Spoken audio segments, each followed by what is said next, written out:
नमस्कार।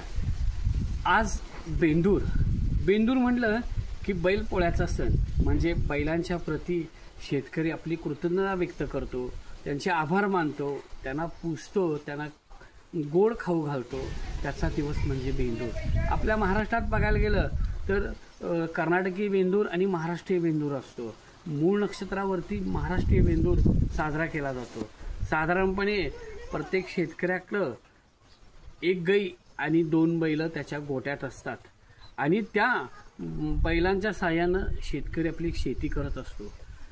बघायला गेलं तर मळणी असेल, पेरणी असेल, नांगरणी असेल, खुरपणी असेल, ही सर्व कामं शेतकरी बैलांच्या साहाय्यानं करत असेल आणि जशी त्याला त्याचे इतर सहकारी साथ देत असतात तशा मोठ्या भावाप्रमाणे त्याला ही बैल त्याच्या शेतात काम करत असतात आणि त्याला मदत करत असतात आणि त्या बैलांचा सण म्हणजे बेंदूर। तर आपण बघायला गेलं तर बेंदूर ही प्रथा जरी आज कमी झाली असेल, कारण कालांतरानं रासायनिकरण आणि हरित क्रांतीनंतर शेती व्यवस्थेतला बैलांचा आणि बैलांच्या सर्व कार्यभावांचा आपण बघायला गेला तर कमतरता जाणवायला लागली की शेतकऱ्यांकडे आधुनिक ट्रॅक्टर आले किंवा इतर सर्व प्रकारची अवजार आली।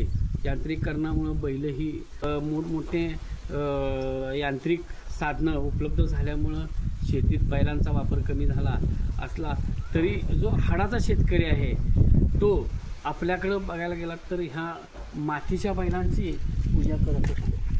साधारणपणे बघायला गेलं तरी ही मातीची बैल कुंभारानं दिलेली आहेत आणि प्रत्येक घरोघरी आज ग्रामीण भागात हे कुंभार अशी बैलजोडी शेतकऱ्यांकडे देत असतो आणि त्याच्यावर हे मुळाचं झाड आहे, ते मुळानं ह्या बैलांचा खांदा म्हणजे जिवंत बैलांचा खांदा चोळायचा असतो, कारण त्या खांद्यावरती खूप मोठी मेहनत असते। शेतकऱ्यांसारखी लोकांना ह्या बैलांनी त्यांचं जू ह्या खांद्यावरती ठेवूनच शेतकऱ्याला मदत केली असते। त्याची बैलगाडी ओढलेली असते, त्याचे अवजारं सगळी ओढलेले असतात। त्यामुळं ह्या खांदा मळणीसाठी हे मूळ जे मातंग समाजातले आपले बांधव आहेत, जे बलुतेदार आहेत, ते देत असतात। आणि आजच बघायला गेलं तर हे बलुतेदार आहेत ते सर्व बलुतेदार शेतकऱ्याकडचं जे वर्षभर पेरलेलं किंवा त्याच्याकडं आलेलं धान्य आहे ते त्यानं त्याच्याकडं ठेवलेलं आहे। ते धान्य बेरं म्हणजे बैत किंवा बलूत आपण म्हणतो, हे ह्या सर्व 12 बलुतेदारांना शेतकऱ्याकडून दिलं जातं। साधारणपणे कुंभार असेल, लोहार असेल, सुतार किंवा मातंग समाज असेल, महार समाज असेल किंवा इतर सर्व न्हावी, शिंपी, सांबार, हे सर्व लोक शेतकऱ्याच्या गरजा भागवत होती। तर त्या सर्वांना वर्षभराच्या शेवटी म्हणजेच ह्या मूळ नक्षत्रावरती ह्या बेंद्राच्या दरम्यानच त्यांना बैत दिलं जायचं आणि हे बैत अनेक ठिकाणी बघायला गेलं तर आता ही परंपरा सगळी मोडीत आलेली आहे। तरी आमच्या इथला जो कुंभार आहे बाबजी कुंभार, तो नियमितपणे अशी बैलजोडी प्रत्येक शेतकऱ्याकडे देत असतो आणि मातंग समाजातले आमचे जे गणेश भाई आहेत तर ते मूळ देत असतात आणि हे मूळ आणि हे बैलजोडी त्याबरोबरच घराभोवती जे तोरण लावलेलं असतं आंब्याच्या पानाचं, ते घराची सुरक्षितता किंवा घराची समृद्धी वाढावी यासाठी तर ते तोरणे बांधण्याचं काम आमचे गणेश भैया करत असतात। आणि अशा पद्धतीनं हे सर्व शेतकऱ्याशी निगडीत असणारी सणवार उत्सव आहेत। या सर्वांमध्ये सुरुवातीचा सण येतो म्हणजे हा बेंदूर। ह्या बेंद्राला बैलांची पूजा केली जाते, त्याबरोबरच त्या बैलांच्या शिंगांमध्ये आपण जे कापण्या असतात किंवा गोल कापण्या असतात त्याची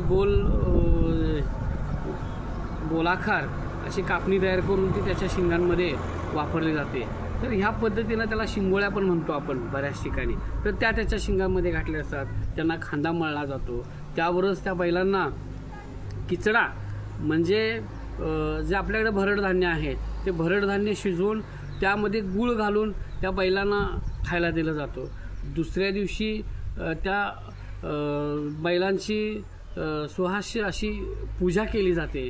म्हणजे बैलांना हळदी कुंकू लावलं जातं, त्याबरोबर त्यांना उदबत्ती अगरबत्ती वापरून त्याची पूजा केली जाते आणि त्या दिवशी त्यांना पुरणपोळीचा नैवेद्य दाखवला जातो आणि ते खायला दिली जाते.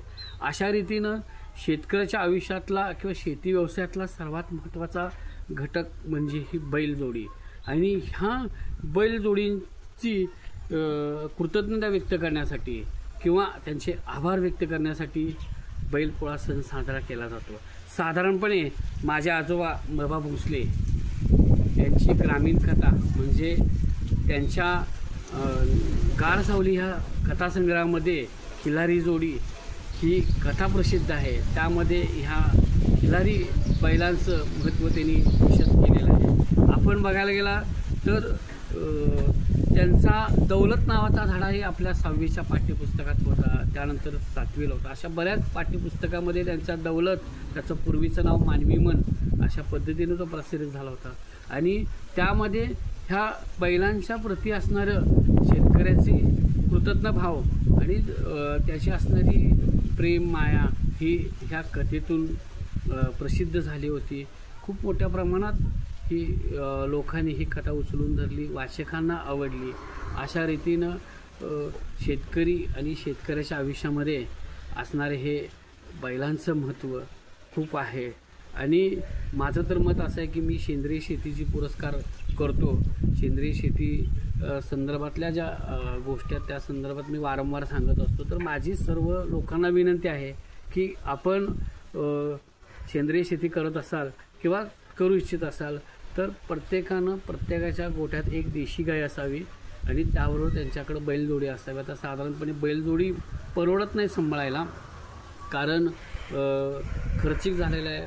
बैल खूप मारकी असतात, ते मारहाण करत असतात. का तर त्यांना माया दाखवायला आपल्याला आत्ता तशी कामगार आपल्याकडे उपलब्ध नाहीत. त्या पद्धतीनं आपण बघायला गेलं तर प्रत्येकाकडं गावात ज्यांच्याकडं बैलजोडी असेल ते बैलजोडी आपण आपल्या शेतीमध्ये मेहनतीसाठी वापरावीत. आणि प्रत्येकाच्या गोट्यात असणारी गाय, त्या गाईपासूनचं मलमूत्र असेल, शेण असेल तर ते शेण वापरून त्याची औषधं करून आपण सेंद्रिय शेती करावी. आणि हीच आपली ह्या बैलांप्रती जो जीव, सबंध आयुष्य फक्त आणि फक्त मानव कल्याणासाठी आणि शेती कल्याणासाठी झटत असतो, तर त्या बैलांप्रती असणारी प्रेम माया कृतज्ञता व्यक्त करण्याचा सण म्हणजेच बेंदूर. धन्यवाद.